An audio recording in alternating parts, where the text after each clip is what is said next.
Ray, we had talked about the most commonly asked questions and trying to address each of those in the series of vlogs.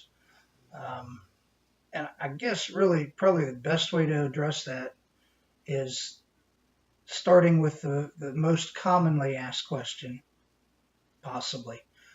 And that is, how much is it going to cost me? Um, do I price per square foot?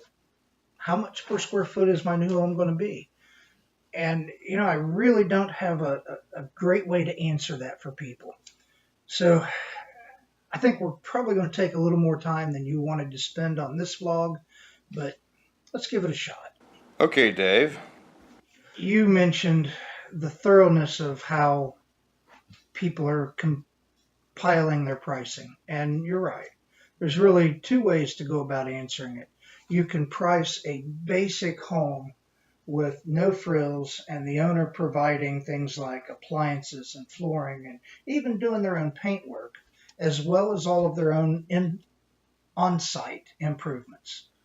And that way you're obviously going to get a much lower number than you would for a project where everything is done turnkey for you or all inclusive. So, for example, some people might give you an answer based on the cheapest that they could build with no site improvements and no utility hookups, paint and appliances by owner, um, all of that kind of stuff at maybe $70 or $75 a foot in our local market based on today's pricing. And I think we're ending 2017, coming into 2018.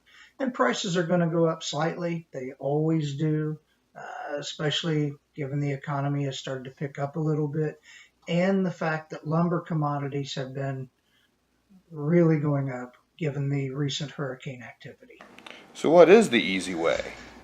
You're right.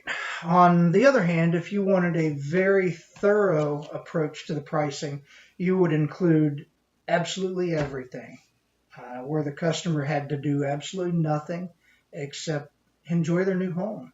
And, that's probably the easiest, the less stressful, and allows us to provide them the most stress free, easiest transition of all the potentials for new builds. We can control everything, therefore, we can minimize the problems. It's a whole lot easier for us and for the customer. So, what is it going to cost to get city water and city utilities? For example, and let me look at some notes here just to kind of help me out. The city of Huber Heights, water and sewer lateral, if there's one present, tap-in fees are going to be about $1,000, a little less. Actual cost to hook up might be $3,000. That would mean a total cost for utility hookup for the home is about $4,000. On the other hand, if you go into Greene County where water and sewer taps are closer to $8,000 and the same cost for doing the installation, you're closer to $11,000. On a typical 2,000 square foot home, the cost of utilities in that example can range from $2 a square foot to $5.50 or even more per square foot, depending on the area you're building in. What about a well and a septic? Right. If you move into an environment where you're out in the country, you're easily going to have 15,000, maybe as high as $20,000 in a septic system, and usually you're going to be 10,000, maybe $15,000 in a well, depending on your specific application. And unfortunately, you don't really know what those costs are until you get that process started.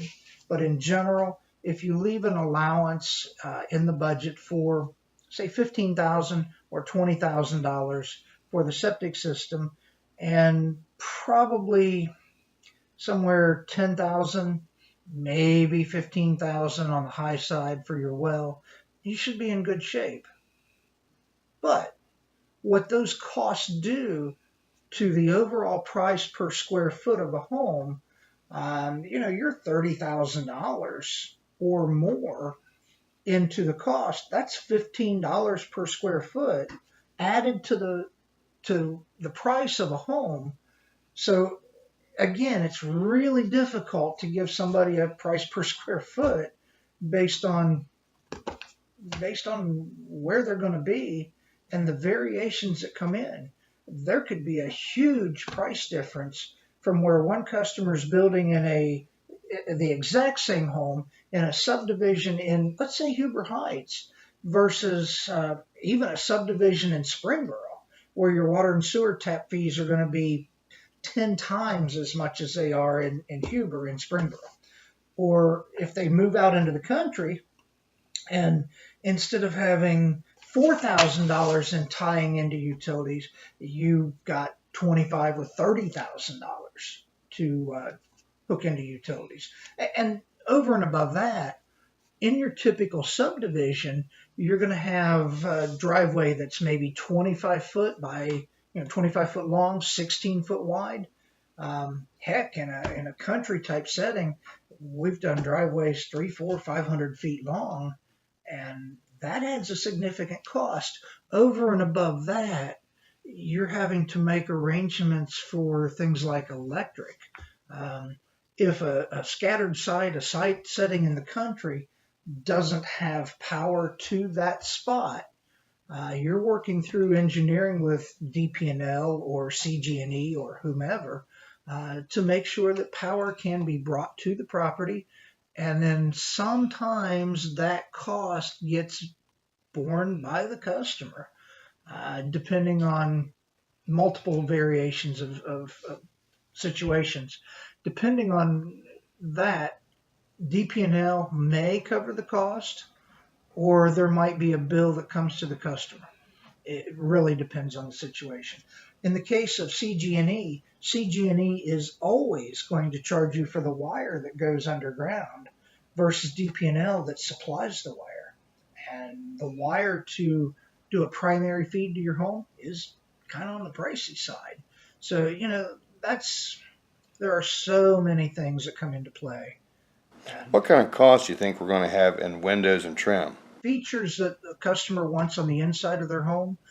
We've had customers come in and they just want they want a basic vinyl window and paint grade trim.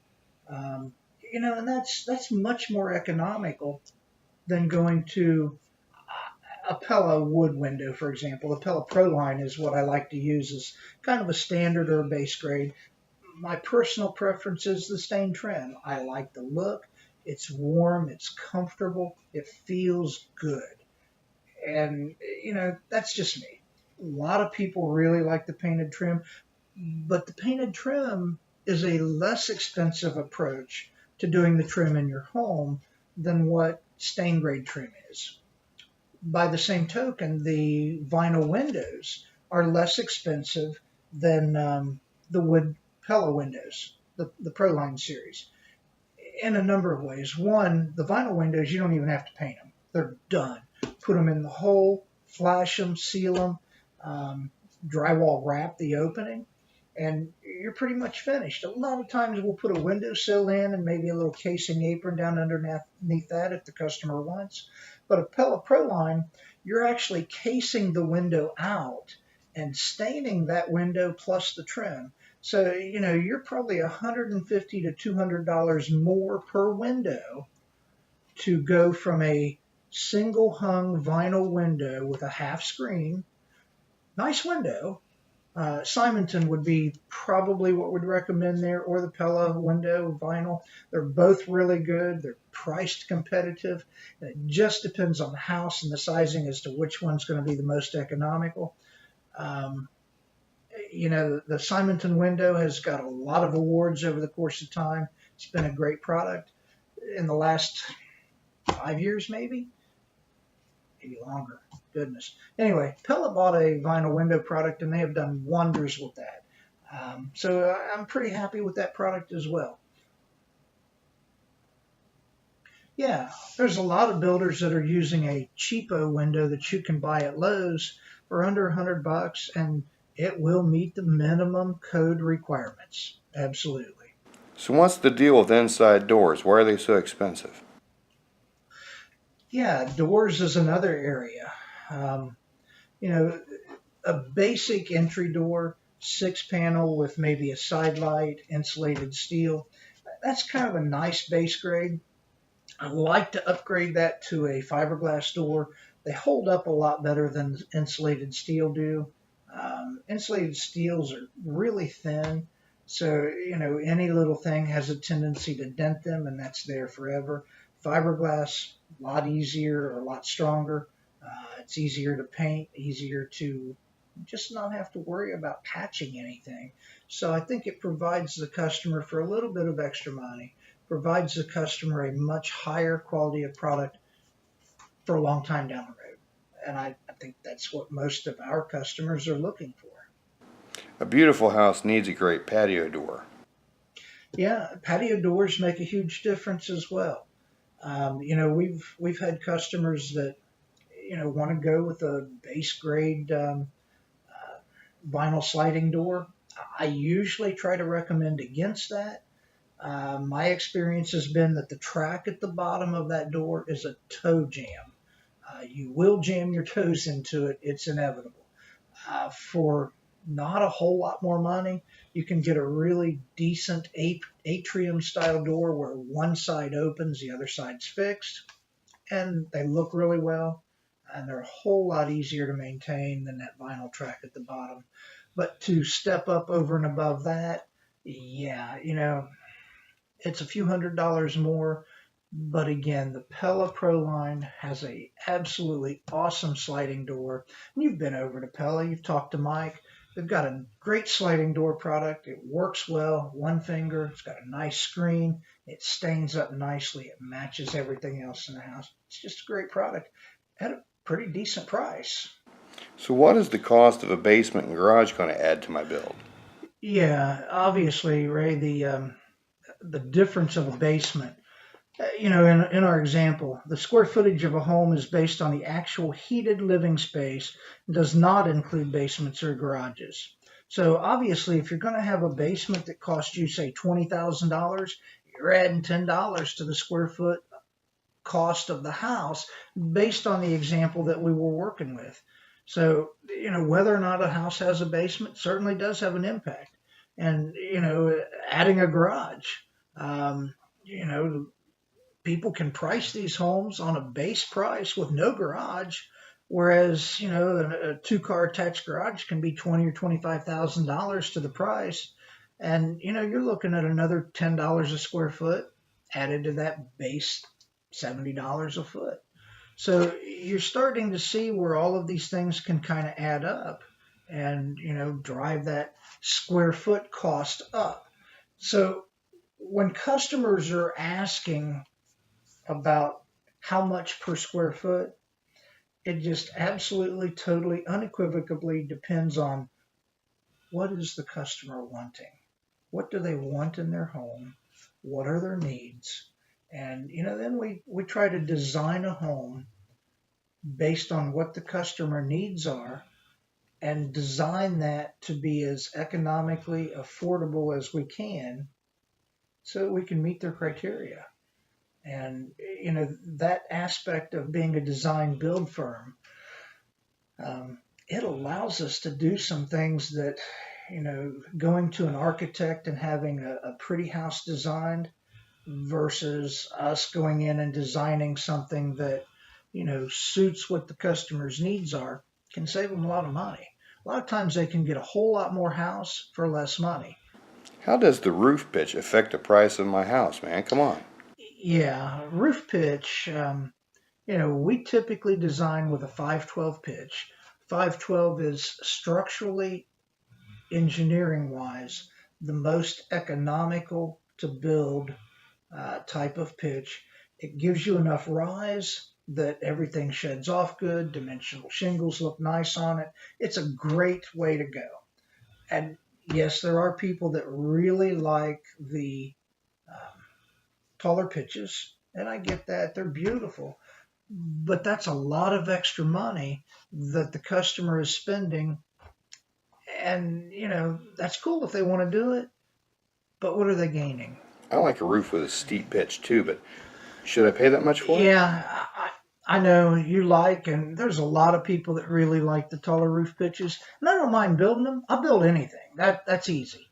Um, Whatever customer wants, we are here to serve the customer and provide them the best quality with the best service at the most reasonable price. Now, I'm never going to be the cheapest. Don't even want to be the cheapest. Usually, the cheapest guy forgot something, or they're going to cut corners that the customer doesn't want to cut. And remind me of that in a couple of minutes. I'd like to get back to some of the structural quality issues that we include that I think are money well spent for the customer.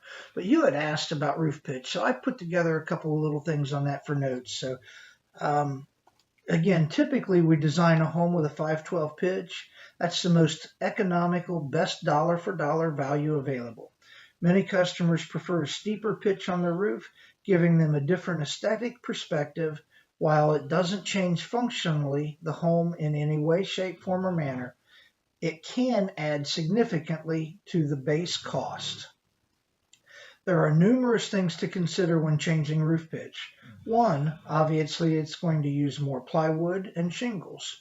Two, it will require more expensive trusses with more significant engineering to support the additional size and weight loads. Three, it requires more exterior siding, whether you're using brick, vinyl, or some other type of coverage. That surface area increases. Four, there's more soffit material as you go up the rake on the larger pitch trusses. You've obviously got more soffit material. All in all, to spend another $10,000 or $12,000 for a steeper roof pitch would not be at all unusual. Um, on the other hand, you can see that adds, back to our basic example. We're adding $5 or $6 per square foot for the privilege of having a higher roof pitch. And again, I'm good. I'll build whatever the customer wants, but it's my job to make sure they know where they're spending their money and to help the budget conscious customer get the most house they can for the money that they have to spend. Digressing, that's part of why we took the time and spent the money to have a federal trademark on where quality and affordability meet. I live my life that way. I build that way. It's a great way to go. I want the best combination of price, quality, and service, and that's what I want to provide for our customers. Flooring, the cost is so high. Why? Oh yeah, absolutely. If a customer wants to do flooring that gets, above an average, I mean, in general, you can put vinyl and carpet, base grade, nice base grade, not junk or apartment grade stuff, but decent base grade flooring. You can put that in a new home for roughly $2 a square foot, and it works. By the same token, you're financing that over 30 years. So how much do you really want to put in flooring that's going to be changed in 5 years, 7 years, 10 years? I don't know. So that's always a question to ask. And then families with young children, there's a harder wear factor on it than there is, with somebody like me living in it. Well, Ellie Mae might be a little rough, but that's a different story. But you're right. You could spend $2 a square foot, and we've had a lot of customers do things like tiled showers. You may have $6,000 in one tiled shower, or you may go to hardwood floor that's $6 or $8 a square foot. You're adding $6 a square foot to the cost of the home right there. So you can start to see where that 70-75 base is a very misleading number when push comes to shove and somebody's really trying to get things put together. If you've got an unscrupulous contractor, not that there's any of them out there, um, they're going to mislead a customer, lead them down a path, pressure them into signing a contract, and then the customer is less than pleased at the end of the day. I like it when I see a customer in a store 15, 20, 30 years down the road and we have a cordial conversation and I hear how much they love their home. I And like that. what about a customer's That is good. choice? Oh, yeah. Customer choices have certainly got an impact on what the overall cost is. As an example, the customer in Beaver Creek wanted granite countertops. I get it, they're beautiful, but it's $4,000 more for the granite tops over a Formica top, whatever they want. Um, but just to be fair, when you're trying to give someone a square foot cost, where do you start and stop with including things that are really customer choice items? And I guess, the long and short of it is at Shriner Building Company, we use a very systemized approach to doing our estimating. We work through the process with the customer to draw up a set of plans.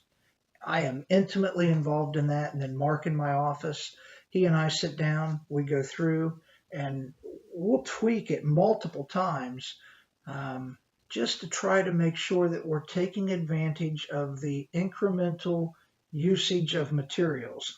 And by that, I mean you're paying for a 12-foot piece of drywall. If you can use that 12-foot piece of drywall, use it. Don't use 9 foot 11 inches and throw the rest of it away. Or maybe that's the most economical approach. But digressing, your OSB subsiding, it's 4 foot wide. Use it. Your eye joist, you can clear span 20 foot with the 11/7/8 inch eye joist. And that's pretty much what we always use so we can tuck our HVAC and plumbing up inside the joist. Makes for a really nice basement finish if the customer ever decides to finish the basement. So there are a number of things that come into play that it's advantageous for us to work through the design process with the customer and make sure that we're getting what they need or want as economically as we can. And in some cases, you can square off a house instead of having more corners. You can square it off and actually get more square footage for less money. So, anyway, digressing, we will calculate how many cubic yards of concrete, how many tons of gravel, how many 2x4s. We literally have an estimating system in place that I have worked on over the course of, wow, long time. Since I think 1986, 87, I have been working on that system. And it's something that I have continually improved to the point where I'm within 2%, 1 or 2%, on a house. And it doesn't matter if it's $1 million home or a $250,000 home. We're pretty tight. When you start going through and doing the math and see what it takes to build the house, it's really easy to track every penny. Then transfer that into a detailed set of specifications so that the customer knows what they're getting, what they're paying for, and I know what it's costing me. From a business perspective, I want to know what the cost of my product is. Um, you know, I want to make money. I don't want the customer to get cheated. I don't want to be cheated. So the most fair way to do it from my perspective, and really it should be from the customer perspective as well, is to systematically price the home, give them exactly what they want, and price it accordingly. And that's what we do. That was very informative. Ray, again, man, I'd like to thank you for coming by and kind of working through this with me. I know there's a lot to this, and I would just really invite customers, just call me. My cell number 937-272-8401. Email me, dschreiner@schreinerbuildingcompany.com. Whatever your easiest form of communication, I will grant you. Cell phones work best for me. Texting is wonderful. Email, I'm probably not the best at that, but um, if you got questions, just get hold of me. I'll work through it with you. It's no big deal. I love doing this. The pleasure I get from working through it with a customer. And you and I touched on that a little bit the other day. We scaled this thing back so that I could be intimately involved with every aspect of the build with the customer through the design process, the build process, working with the tradesman and working with the customer, communicating directly so that everything is clear and everything works smoothly as much as possible. There's always hiccups, but I'm on the site every day. All the subs know how to get hold of me. I've worked with most of these guys for years, so they pretty much know what I expect, and I know what they expect. It makes it really good. And the other advantage of working with people for years is the electrician's not going to screw the plumber, and the plumber's not going to screw the electrician because, hey, you know what? That next job's coming, and they got to work together. So we don't have the little squibbles and skirmishes and all that silliness. Not going to put up with it. We don't play that game. We work together. If we have a problem, hey, I'll referee it. We'll sort through it. Not that big a deal. There's nothing we can't work through. I've done this enough. Been doing it a lot of years. Had a lot of opportunity for experience, and got an awesome team to work with. And these are some great guys. You've met most of them by now. And like I said, we've worked with them for years. I like that. They're a great group. Without them, I couldn't do what I do, and you know, Why don't you just shop around for your subcontractors? yeah, I've heard that from other people, other builders, buddies in the industry too, that say, why don't you shop around and get better prices from your subs? Um, I really feel like I get pretty competitive prices from them.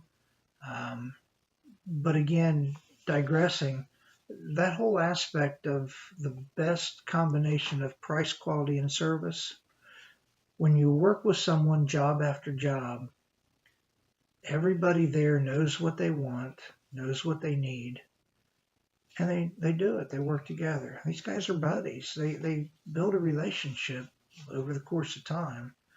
So I think that we probably get pretty good numbers from them. And if I go outside of that circle, I now have a new group of people that don't know how it works. They know what to do, but they don't know what the next person expects to have there. That's when you start to have problems that you can so easily get out of or avoid if you just create systems where people are working together, same people, job after job. Makes my life easier, gives the customer a better product, and the guys working in the field, they like it too. It's a win-win for everybody.